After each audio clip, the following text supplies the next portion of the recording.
Guys, this clip right here is wild. We've got Barack Obama sounding an awful lot like Elon Musk, talking about cutting wasteful government spending.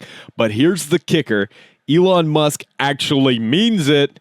Obama, not so much. And now this resurfaced clip has Musk himself reacting.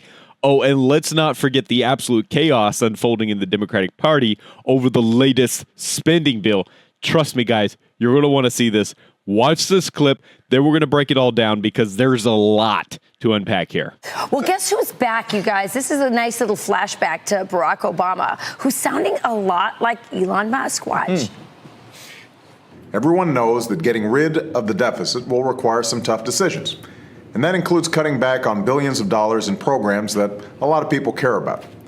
But what should be easy is getting rid of the pointless waste and stupid spending that doesn't benefit anybody.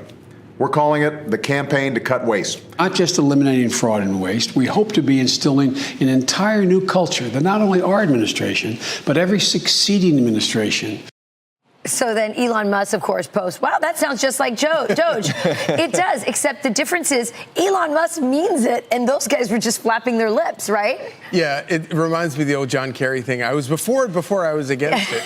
But they said it, they never meant it, and they didn't cut one darn thing, ever. Of course. Well, they did cut a website called Fiddling Foresters. I did see that. So I think it was like a $600 a year website. And Obama, in one of his commercials, talked about the Fiddling Foresters and how we shouldn't be paying for that. I tend to agree, but, awesome. I kind of like the Fiddling Foresters more than I do the trans mice in Siberia or whatever the other programs Detransitioning kids in Guatemala. I can take some Fiddling Foresters. I like the fiddle, It seemed pretty benign back then, right? And under Elon and Trump, it'd have to be the Fiddling Forester because they got rid of all the others. Or forest person. Here's the thing. You talk about this website, $600, and then meanwhile, Donald Trump taking down entire agencies, USAID. How many did they get rid of out of the education department? I can't remember the number, but it was quite significant. Yeah. Well, it's 115 billion is what Elon says they're saving in total. 115 it's incredible. billion. It's incredible. This is for real. And the real difference there is that the problem with people like Biden and Obama is they worship the bureaucracy. Yes. That's what they love. Yeah. And normal people, including Elon Musk and Donald Trump, recognize that the government is supposed to work for the people, the taxpayers who fund it all. Right. And if it's not working, then let's eliminate it. It's pretty simple. Everyone's upset. They're saying, hey, they're taking a meat cleaver to this, and they're getting rid of so much that good people are getting hurt. And I think the thing is, if they tried to use a scalpel, they would get bogged down in the legislative process and in the bureaucracy. The fact that he's having to meat cleave big chunks off is because we know they have 2 years, and that's what they have, that we know they have. And they're going to make a big change. But I'm with you, Rachel. I'm here to watch the town halls where people stand up to defend the transgender mice in Siberia. I would like to sign up to watch that. Good morning, guys. So that shutdown was avoided late yesterday, and President Trump carried on with his plans to spend the weekend here at Mar-a-Lago, arriving at about 8 p.m. last night. President Trump and Republicans, of course, doing a victory lap, showing unity with their budget victory, but it drove Democrats apart. Some Democratic House leaders, like Minority Leader Hakeem Jeffries, slammed the spending bill as partisan, to be expected. And Jeffries refused to answer a reporter's question yesterday about whether he has lost faith in Senate Minority Leader Chuck Schumer, who was among 9 other Democrats who voted to approve the spending bill. Our caucus members have 2 bad choices. Different senators will come down on different sides of the question, but that does not mean that any Senate Democrat supports a shutdown. Whatever the outcome, our caucus will be united in our determination to continue the long-term fight to stop Donald Trump's dangerous war on our democracy and on America's working families. So Schumer was among 9 other Democrats who voted to block the filibuster and advance the Republican spending bill. President Trump praised that move last night, saying he appreciates Senator Schumer and thinks he did the right thing. So now Democrats are pushing their anti-Trump, anti-DOGE message outside of Washington, hosting a series of people's town halls across the country, including one here in Pinellas County, Florida, in the 13th Congressional District today at 5 p.m. And Kamala Harris's former VP pick, Minnesota Governor Tim Walz, is hosting a town hall today with Nebraska Democrats in Omaha. Now, the White House does not have anything publicly announced for President Trump's schedule today. We will keep you updated on any movement here at Mar-a-Lago. Back to you guys in New York. Thanks, Matt Finn. Thanks, Matt. So, this is such a great showdown between Hurricane Sandy and Chuck Schumer. And I think it's going to probably get very real. And I think it's important to remember that, of course, the way AOC came on the scene in the first place was by taking out the number 3 sitting Democrat in the House. She's good at taking out old white guys. Yeah, she's got a knack for it. Yeah, who've been there for a long time. And a thirst for that spot. You know, Charlie, it's interesting. I was just down in her district yesterday, down in the Bronx, shooting some stuff for Fox Noticias, and her constituents don't know who she is. People barely knew who she was. Those who did know who she was in her own district had never seen her before. So it's interesting how she can fail up. I actually think this showdown is fascinating.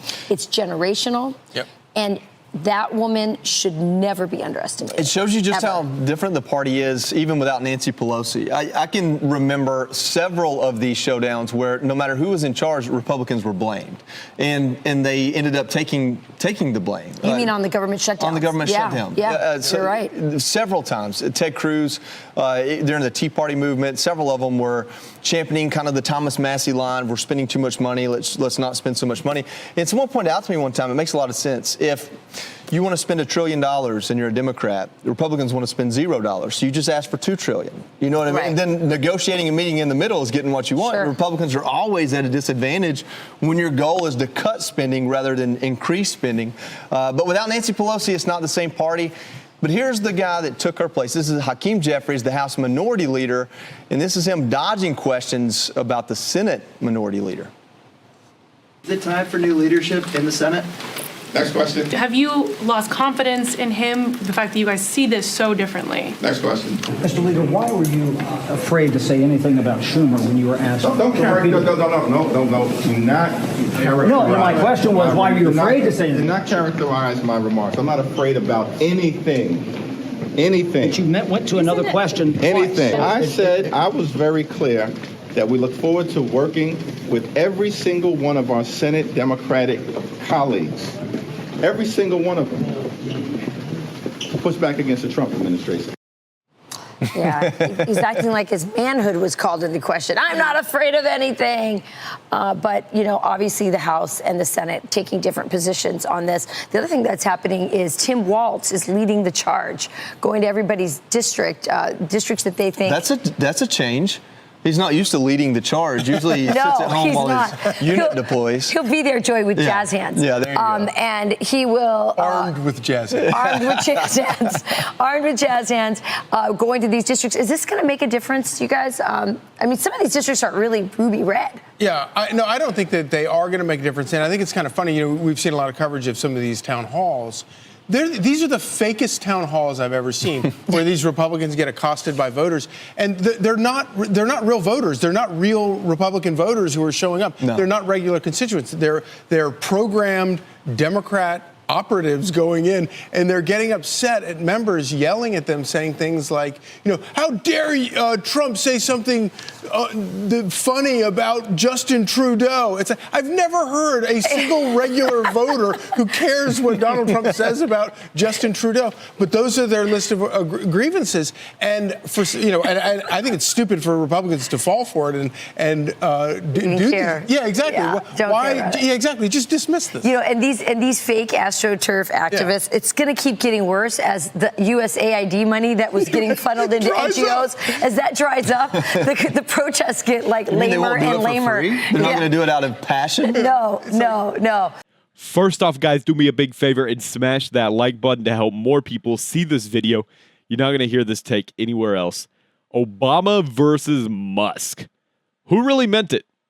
Obama says that cutting wasteful spending should be easy. He said easy. Did y'all catch that?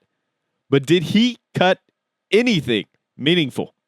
Elon Musk sees a bloated bureaucracy for what it actually is and actually pushes for efficiency. The difference, Musk and Trump actually get things done. This is a rocket science. Obama and Biden just talk about it. Democrats are in shambles over the spending bill, guys. It's absolutely kind of crazy. Schumer breaks ranks, sides with Republicans on the spending bill. Why? Hakeem Jeffries completely dodges questions about Schumer's leadership. Guys, is this a sign that the progressives are gaining even more control over the party, or what's going on here? AOC took down an establishment Democrat before. Are we going to see more of that? And then the fake town halls. That's crazy. Who's actually showing up? Tim Walz and the Dems are hosting these people's town halls. But are they real voters or just planted activists? Let me know what you think, guys. Republicans have seen this playbook before.